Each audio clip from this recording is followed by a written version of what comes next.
Bienvenidos a la Agenda Económica PM de este viernes, que la hago en el Chile Day de Nueva York, que termina esta jornada con una leve lluvia y que, como sabíamos, iba a estar marcada por el IPC de abril, 1,3%, algo menos elevado de lo que se esperaba, pero que de todas maneras muestra cómo ha sido de fuerte el impacto por el alza en el precio de los combustibles. Algo que fue comentado por el ministro de Hacienda cuando vino a presentar el plan económico del gobierno de José Antonio Kast ante los inversionistas internacionales, tal como lo explica Natalia Muñoz. Es la mayor alza en casi 4 años. El IPC de abril subió 1,3%, cifra que se ubicó dentro del rango esperado, ya que el cuarto mes del año estuvo presionado por el alza de casi 400 pesos en el precio de los combustibles. Era un tema que se esperaba, por fortuna un poco menor de lo que se pensaba. Es el impacto de la guerra sobre los precios locales. Todos sabemos que hay un tema bélico afuera que tiene los precios del petróleo en alto, y que nosotros no teníamos espacio para poder no traspasarlo, no teníamos espacio fiscal para eso, y espero que en los próximos meses esto se termine de normalizar. Palabras del titular de Hacienda, Jorge Quiroz, en conversación con CNN Chile en el Chile Day en Nueva York, ya que el secretario de Estado en su intervención frente a los economistas no se refirió a la situación inflacionaria de nuestro país.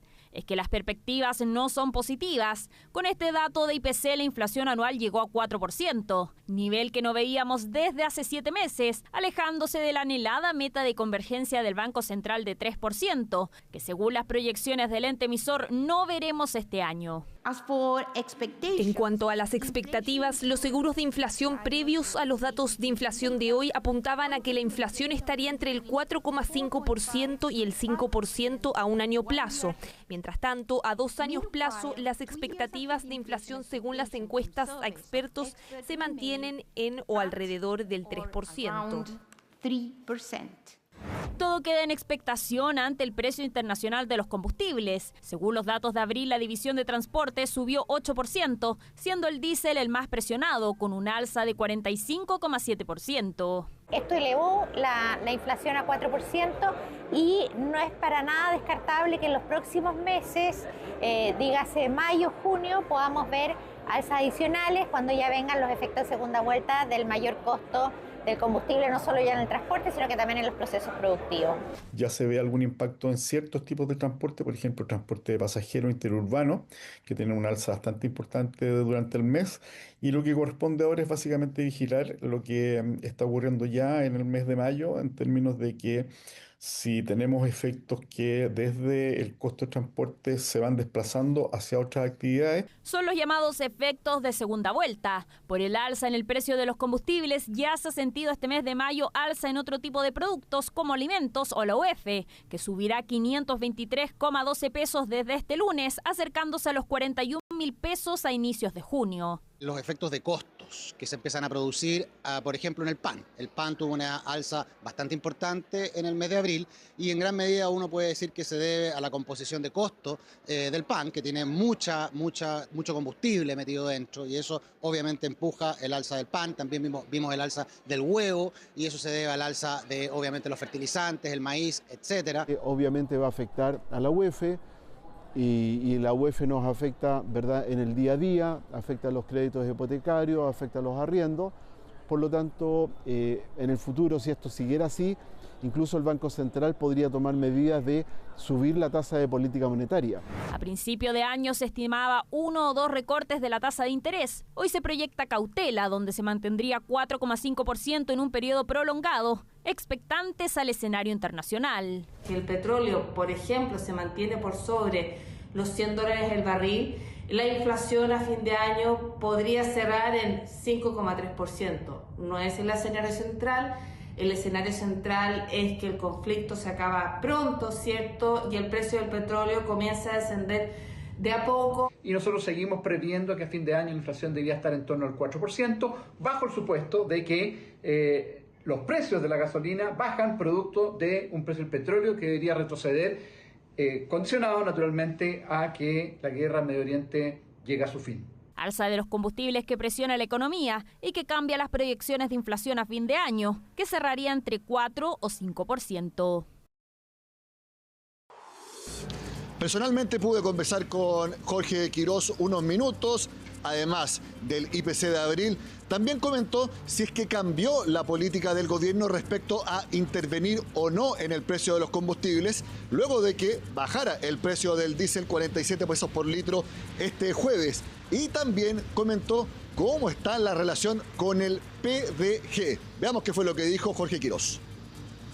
El MEPCO nunca ha dejado de operar y lo que pasa es que la ley contiene un artículo, un artículo de escape, que para casos de grandes descuadres, como los que teníamos cuando tomamos el gobierno, permite hacer un ajuste importante por una sola vez, cosa que se hizo.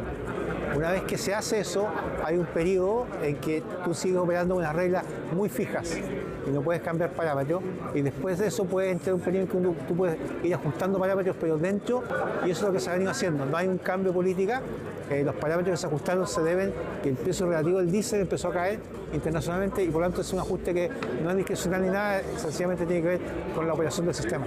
Oiga, ministro, se aprobó la idea de legislar en la Comisión de Hacienda justo antes de que usted se viniera y tomara el avión. No me habría podido venir si no se aprobaba.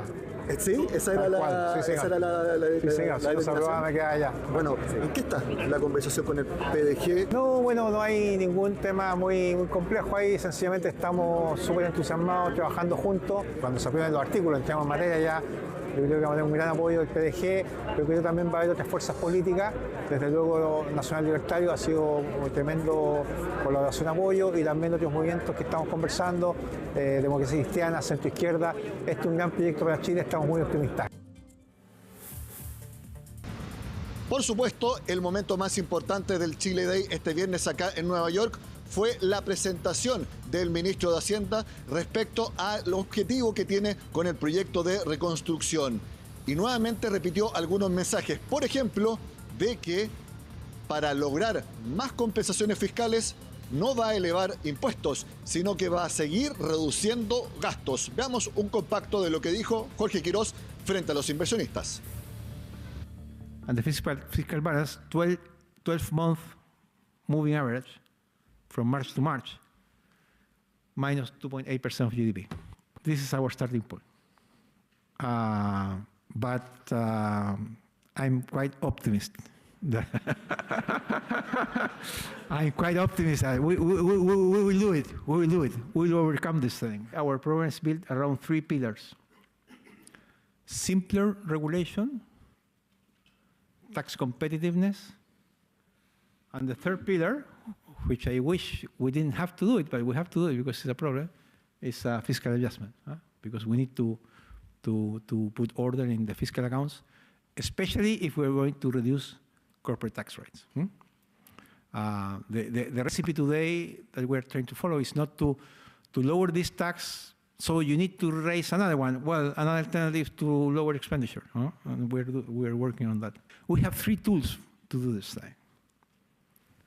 Management, decrees, which are acts that the government can dictate, which are enabled by existing laws. It's not governing without laws, it's not substituting laws, it's not dictatorship, it's dictating decrees, okay? And the third one is laws. Many things can be done in management too, okay? That's not meaning to close any program, to cut any social benefit, but we can do it in a more efficient way. El hecho de que el proyecto pasara en la Comisión de Hacienda, su idea de legislar, fue tema obligado entre gremios empresariales, también empresarios y, por supuesto, parlamentarios presentes, con los que pude conversar durante este día. Yo creo que una buena noticia, es importante que este proyecto avance. Obviamente en el transcurso de la tramitación pueden haber ajustes, pueden haber mejoras, pero dar la señal de que se están tomando decisiones para romper con este status quo que es crecer 2% es sin lugar a dudas fundamental, y para eso este proyecto ojalá se apruebe en el corto plazo. En los primeros años genera una merma fiscal, pero evidentemente todos los proyectos hay que verlos primero con una temporalidad más larga, y esto significa que a partir de un cierto número de años se revierte porque se genera un mayor crecimiento económico y una mayor recaudación. Uno no puede esperar que en un solo proyecto se logren múltiples objetivos. Acá el objetivo claramente es crecimiento, inversión, empleo, y la sostenibilidad fiscal tiene que venir por medidas adicionales que esperamos que se presenten a la ciudadanía en los próximos meses. Que es una muy buena noticia para el mercado y simplemente porque necesitamos certeza jurídica. Adicionalmente, el proyecto incluye temas que atacan la raíz de los problemas del mercado financiero, como es el impuesto a la ganancia de capital. Por lo tanto, estamos expectantes de que esta tramitación sea lo más expedita posible. ¿Mueve la aguja que se elimine el impuesto a la ganancia de capital? A ver, yo creo que es una fricción más en el mercado. ¿Qué pusimos en el mercado capital? Es una fricción adicional. Pero esta no se soluciona solo con lo que está proponiendo el gobierno hoy día. Yo creo que tenemos que empezar la cruzada de cambiar una palabra. El proyecto de ley habla de que las acciones con presencia bursátil. Nosotros decimos que son las acciones que tienen transacción bursátil, tanto locales como extranjeras. Con todos los presidentes de partidos, secretarios generales, los jefes de bancada, de ambas bancadas, es de tener una propuesta alternativa, tener la posibilidad de que el gobierno nos escuche, porque hemos dicho que es un gobierno sordo e indolente. Indolente porque no se hace cargo de las problemáticas sociales que conlleva esta reforma. No lo decimos nosotros, lo ha dicho el Consejo Fiscal Autónomo, crearía un desbalance estructural de largo plazo, poniendo en riesgo la sostenibilidad financiera de nuestro país. Nuestros equipos están trabajando, los economistas del sector. De hecho, el día lunes vamos a tener la entrega de algunas ideas fundamentales. Algo muy importante es cómo ven los inversionistas internacionales, la banca de inversión, el momento de Chile, su economía y también, por supuesto, el proyecto económico del gobierno José Antonio Kast. Es parte de lo que vemos al regreso acá en Agenda Económica PM desde el Chile Day en Nueva York.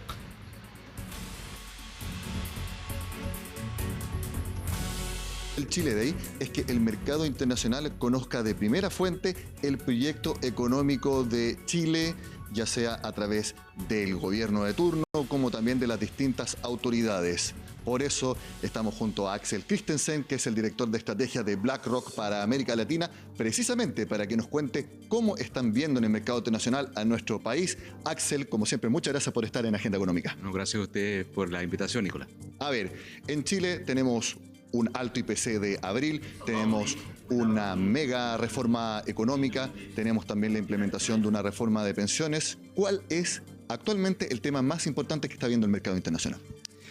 Bueno, acá precisamente para el Chile Day, nuestro, yo creo que principal foco de los inversionistas que hay acá, digamos muchos con sede acá en Nueva York, con Estados Unidos en general, están muy interesados en saber más detalles respecto al programa de crecimiento, de retoma de inversión en Chile, así que yo diría que es el plato fuerte.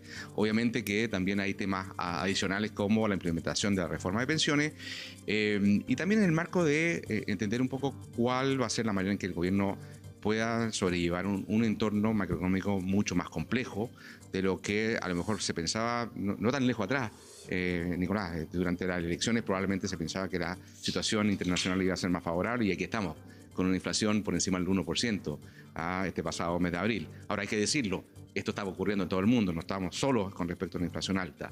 Así que en términos relativos, respecto a las expectativas que habían y en términos relativos a otros países, la cosa se ve un poco mejor. Y en términos generales, ¿cuál es la evaluación que está haciendo el mercado respecto a cómo está conduciendo económicamente en este primeros mes y medio, 2 meses, José Antonio Kast a través de su ministro de Hacienda, Jorge Quirós? Bueno, es muy pronto todavía quizás para tener una evaluación demasiado detallada. Yo diría que sí, el centrar la discusión en crecimiento, en inversión, es algo que es música para los oídos de inversionistas.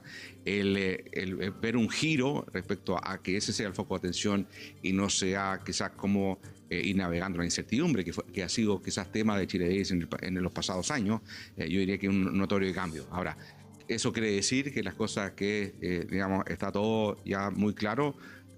Por el contrario, aquí hay una mirada también de ver cómo todas estas propuestas cuadran con una situación fiscal balanceada, qué secuencia a lo mejor hay que darle a las reformas para que el crecimiento se dé en un momento que también se requieren eliminar, por ejemplo, o reducir algunos elementos que hoy día recaudan. Entonces, ese equilibrio, esa secuencia, hoy día es lo que el mercado quiere escuchar respecto a el programa que el ministro tiene en mente para llevarlo a cabo. Ayer yo conversaba con Guillermo Tagle, que es parte de Invest Chile, y haciendo la balanza entre las medidas pro crecimiento, pro inversión y las dudas respecto a la sostenibilidad fiscal, él se inclinaba por las medidas pro crecimiento, que obviamente mencionaba que era importante, que ojalá se lograra la mayor sostenibilidad fiscal posible, que se resolvieran esas dudas, pero sí que había que tomar una decisión, apoyar este proyecto por las bondades en la reactivación económica y de inversión. ¿Cuál es la opinión de BlackRock y tuya, haciendo la misma pregunta? Bueno, yo creo que hay que apuntar a que la secuencia de todo esto no se realiza de una sola vez. Van a haber algunas medidas que imprimen un crecimiento más rápido, otras toman un tiempo mayor. Piensa, por ejemplo, Nicolás, en todo lo que digamos, incluye el proyecto en cuanto a inversión de muy largo plazo, de proyectos de largo aliento. Eso va a tomar tiempo en aparecer en crecimiento. Por lo tanto, ese equilibrio de mantener cuentas ordenadas, que en la práctica también significa que el país se puede endeudar en mejores condiciones. Eso también, de alguna manera, traspasa a las personas, que mantengamos tasas de interés más bajas que el resto de la región. Entonces, no sé si la respuesta correcta es una u otra, sino que la secuencia, y cómo en esa secuencia podemos tratar de encontrar un equilibrio entre dos cosas que son muy importantes: crecimiento, pero también un crecimiento que sea consistente con una política fiscal equilibrada. Ahora, en esa secuencia, muchos están poniendo las dudas, lo ha dicho el Consejo Fiscal Autónomo, el Fondo Monetario Internacional y también JP Morgan, de que hay cosas concretas, de que va a haber mermas fiscales y que los mayores ingresos supuestos son dudosos en cuanto a la magnitud y también en cuándo podrían llegar. Y esa es una duda que viene también desde acá, desde Estados Unidos, a través de ese banco de inversión. Entonces, esa secuencia es la que le está trayendo problemas al gobierno para convencer al mercado. No, yo creo que no es un problema de convencimiento. Yo creo que hay un reconocimiento que aquí son medidas necesarias, importantes. Chile, yo creo que tiene que apuntar a un crecimiento mayor al que hemos tenido en los últimos años. Un crecimiento del 2% es muy mediocre para nuestro país. No nos va a llevar al nivel de desarrollo que todos queremos, pero al mismo tiempo, como te decía, para que esto se pueda hacer con condiciones de financiamiento atractivas, va a requerir buscar ese equilibrio. Y eso significa, como te decía, no quizás aspirar a que todo se haga de inmediato, porque el efecto son diferentes. Quizás enfocarse en lo que tiene un impacto inicial más importante. Ahí estoy quizás con Guillermo Tagle, de que en esa discusión un poco más enfocada, sí privilegiar el crecimiento, pero no de perder de vista, no dejarlo a un lado como si fuera algo que no importa, porque tiene consecuencias.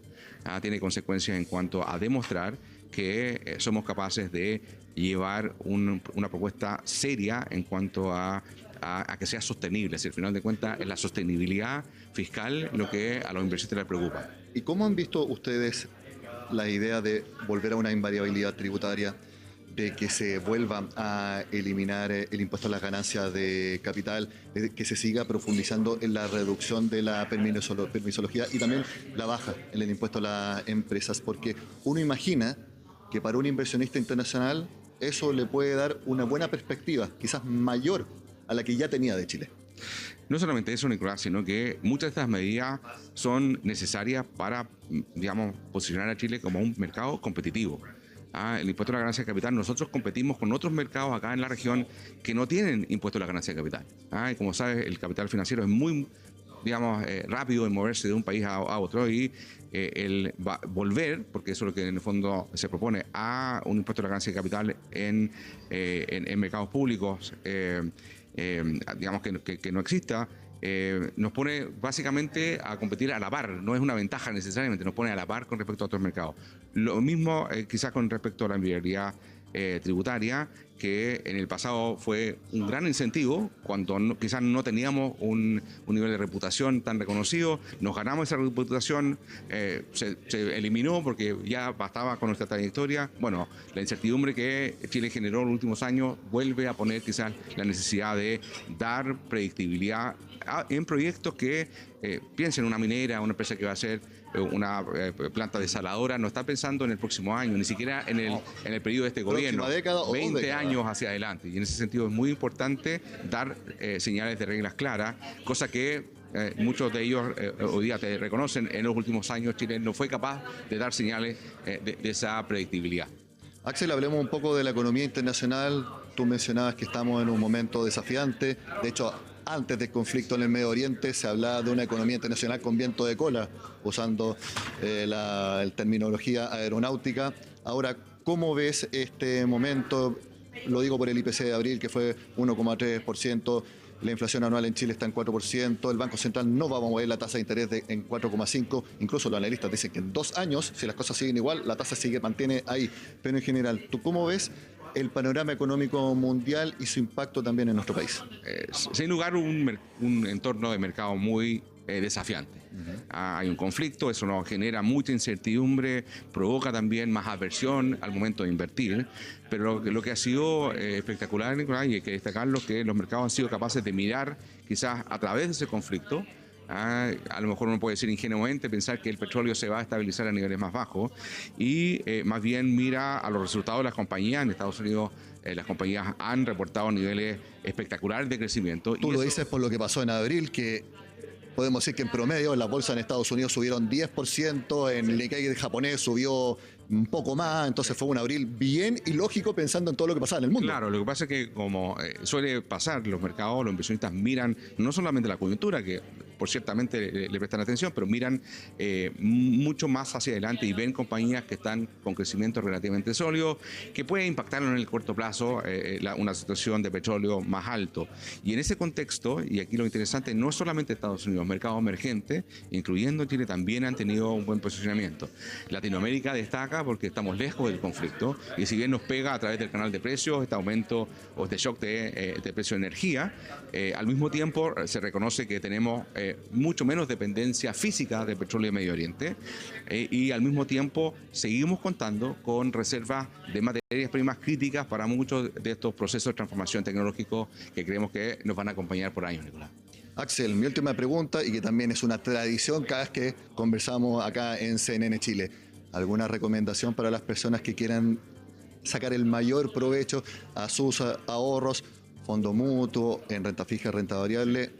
30 segundos que nos pueda decir. Claro que sí. Mira, vehículos hay muchos, hay fondos mutuos muchas veces, depende un poco de qué tipo de conveniencia uno busca en el vehículo, pero en términos de qué tipo de estrategia, nosotros hoy día creemos que una estrategia un poco más cargada a la renta variable, compartimos esta visión de lo que el mercado pueden ver a través de la incertidumbre de corto plazo, con preferencias en aquellas empresas que están bien posicionadas para beneficiarse de transformaciones como inteligencia artificial o como el reordenamiento de las cadenas productivas en el mundo. Y en eso, tanto Estados Unidos como los países emergentes destacan. Eso diría que en términos generales, pero la palabra clave, y que también es un clásico, espera yo, la diversificación. No poner todo en un mismo país, en un mismo sector, sino de manera diversificada. Diversificación es el verdadero mantra también de Axel Christensen, director de estrategia para América Latina de BlackRock, que siempre tiene la gentileza de hablar en Agenda Económica. Axel, muchas gracias. A ti, Nicolás. Hasta una próxima. Y bueno, ese fue entonces el Chile Day en Nueva York este viernes. Nosotros nos vemos también el lunes porque el Chile Day continúa en Toronto. Sigan con nosotros acá en CNN Chile.